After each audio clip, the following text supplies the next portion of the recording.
ঈদ মানেই রাজধানী ফাঁকা। অন্তত 7 দিন রাস্তাঘাটে যানবাহনের চাপ থাকে না বললেই চলে। এই সময়টাতে এক অন্যরকম ঢাকা দেখেন নগরবাসী। সে খবরই জানাচ্ছেন সহকর্মী লাবণী গুহ। তিনি আছেন বিজয় সরণিতে। লাবণী,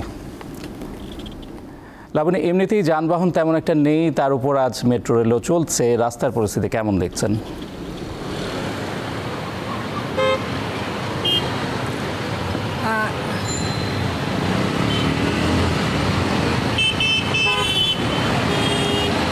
ইফতেখার, আপনি জানেন যে গতকাল আমাদের দেশের সাড়ম্বরে ঈদুল আজহা পালিত হয়েছে। আর তারপরে ঈদুল আজহার কারণে রাজধানীর যে চিরচেনা রূপ তা প্রতি বছরের মতো এবারও পাল্টে গিয়েছে।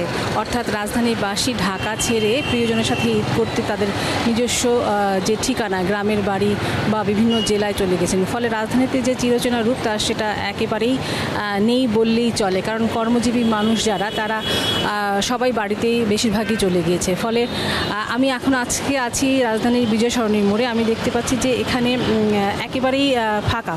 তবে সকালবেলার দিকে যতটুকুন ফাঁকা ছিল, এখন সময় গড়ানোর সঙ্গে সঙ্গে রাজধানীতে বিভিন্ন জায়গায় গাড়ির চাপ কিছুটা বাড়ছে। তবে গণপরিবহন একেবারেই নেই বললেই চলে। যে দু একটা গণপরিবহন চলছে তাতে যাত্রীও নেই। প্রাইভেট কার, ব্যক্তিগত গাড়ি নিয়ে অনেকেই বের হয়েছে। যেহেতু অফিস আদালত বা সরকারি বা বেসরকারি চাকরিজীবী যারা বা কর্মজীবী মানুষজন নেই, তাই এই গণপরিবহনের চাপও নেই। এতে রাজধানী একটা অন্যরকম রূপ পেয়েছে। একটা বিষয় দেখা যাচ্ছে যে রিক্সা, মেইন রোড দিয়ে যেখানে রিক্সা চলাচল নিষিদ্ধ ছিল, এখন দেখা যাচ্ছে যে সেখানে রিক্সাও চলছে। আমি যদি আপনাকে দেখাই যে বিজয় সরণির মোড়ের চারপাশেই বেশ ফাঁকা। তবে একটা বিষয় যে এই ফাঁকা ঢাকায় যাতে নগরবাসীর নিরাপত্তা বিঘ্নিত না হয়, সেই জন্য 5 স্তরের নিরাপত্তা ব্যবস্থা নেওয়া হয়েছে। সেই নিরাপত্তা ব্যবস্থায় ট্রাফিক পুলিশ থেকে শুরু করে অন্যান্য যারা থাকে নিরাপত্তা ব্যবস্থার জন্য, তারা সতর্ক রয়েছেন। আমরা দেখতে পাচ্ছি তারা সতর্ক রয়েছেন, তারা পাহারা দিচ্ছেন রাজধানীবাসী যাতে কোনো রকম ঘটনা।